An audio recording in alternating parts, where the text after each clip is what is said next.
How do you play this game? Well, anything that gives you a little help along the way is very useful. I've got two snooker balls here. They're a little bit different than normal ones, as you can see. What is all this about, you may ask? Let me try and show you. The target ball can help correct what makes an average player remain average, his failure to strike the cue ball at the exact point he is aiming at.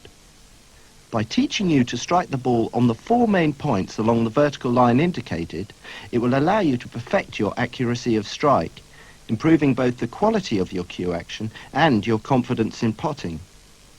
Let's see how this works in practice, playing 4 basic shots. Centre ball, top, screw and stun, potting a ball off the blue spot into the centre pocket. Hitting the target ball at the exact centre of the dial is known as plain ball striking. A medium-pace shot should pot the ball with the cue ball rolling forward 8 to 12 inches after the strike. A shot at the 12 o'clock position will produce the effect of topspin. Playing a shot of medium strength, the ball will be potted and the cue ball should follow it, rolling forward into the same pocket. Striking the target ball at the 6 o'clock position will produce the effect known as screw. In playing a medium strength shot, the target ball should ideally spin right back into the pocket opposite. Striking the target ball on the middle dial, just beneath the centre, is a stun shot.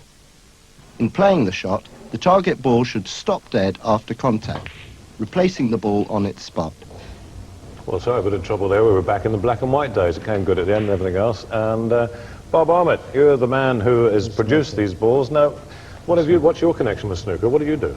Well, I'm not very good at the game, yeah? which is why I decided to try and find out for myself how I could become better. Yeah. And I thought that if I marked the balls in some manner or another, I could find out how the balls behaved after you'd hit them. What is your actual job then? I used to be a designer. Yeah, so that explains this. Where did this idea come from? Because I've seen balls like this before. It's not absolutely original, is it? No, not quite. Yeah. The idea came, I began thinking about putting spots on a ball, and then I went and saw Jack Carnham, and I had quite a long chat with Jack Carnham. I've spoken to quite a lot of people in the industry, and eventually we've come up with this. So the whole basis that we've seen from that is A, where to hit the cue ball, and eventually where to put it on the object. Well, that little bit of video, what do you get? I mean, I know you can buy these now. Do you get an instruction card? Yes, can you get the video as well? Yes, you can. We're hoping to get everything into production, so at the beginning of next season they should be generally available across the country. Yeah. Okay, well, as I said, we got 2 balls, that one which we've seen, and the other stripy one. Talking about the actual video, let's see if we can take a look again, hopefully we're in colour this time, not in black and white, of what the point of this extra stripy one is. We've seen what that one's for. How does this one fit in to the little plan? The circle ball plays a role of equal importance. It functions as the object or potting ball and will help you to improve the second crucial aspect of your technique, ensuring that the cue ball hits the object ball accurately and takes the correct line into the pocket. The distinctive lines on each side of the circle ball represent the exact points at which you should be aiming.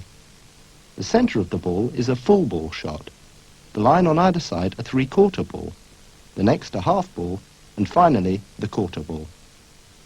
The practice for these shots could not be simpler. Merely set the practice balls up as shown.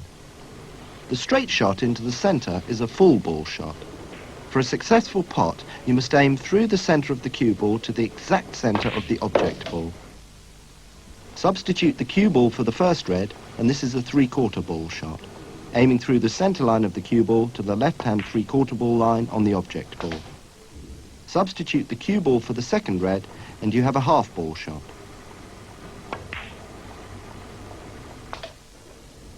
I think I almost understood that last bit, but as I say, you get a card and you get a video and everything else, and it's up to you to try and help you play this game. I think I did a bit more than those 2 balls. I'm still terrible.